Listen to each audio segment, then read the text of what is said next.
Good morning, everybody. It is Sunday annual meeting. Time to discuss our finances, and we'll do that as quickly and as succinctly as we can. Everybody has, or you should have, a written report in front of you. If you don't, I'll try to be clear and concise, and so you can follow along even if you don't have the report, which is not easy for a spreadsheet geek like me. But at any rate, let's get started. The top of the first page, the first thing and the most important things that we'll look at is revenue, disbursements, and surplus or deficit. And through November, year to date, our total revenue $485,663. Our total disbursements were $512,059, and that gave us a deficit for the 11 months of $26,397. So we spent $26,397 more than we took in terms of accounting. Our budget, just to put this in perspective, the budget called for revenue of $466,000, a little over $466,000.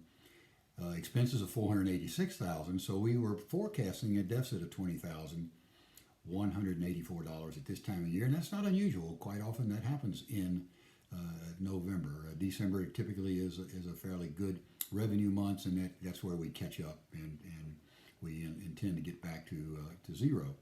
So at any rate, we're $26,397 overspent so far, but let's put that into perspective. First off, our revenue is running almost $20,000 above forecast, and let me take a second to say thank you and give everybody a pat on the back, because this has been a hard year with the pandemic. We have not been able to go to church. We've not been able to go to the building to do our programs and ministries that we're used to doing.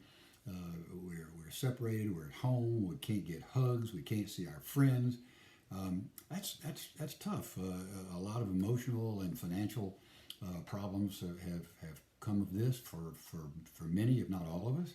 And so the fact that our revenue is actually ahead of what we had forecast is one of the many things that tells me this is a great parish.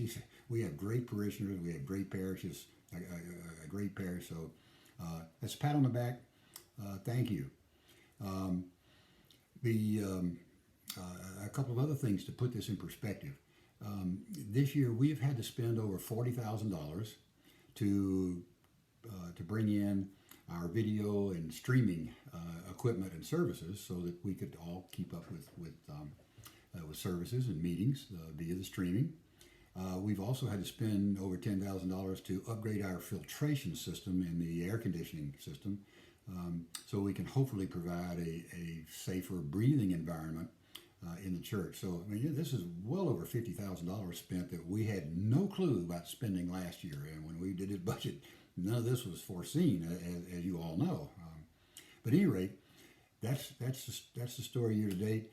The next part of the thing shows 2020 versus 19 versus 18, and you'll see a nice increase in revenue, also an increase in disbursements, and certainly that's something that we forecast and will continue to do because we have more people, more programs, more events, more things going on at the church. So we expect those numbers to rise.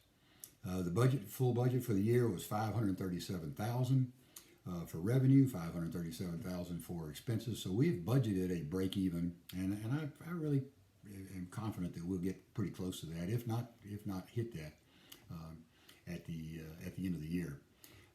Second page, we have investments. We have a general fund investment that is currently worth $328,000, and that's a nice nest egg if we ever need it. The memorial fund, we have a memorial fund, and we've taken part of those monies and put them in investments, and that's $13,151 at the moment.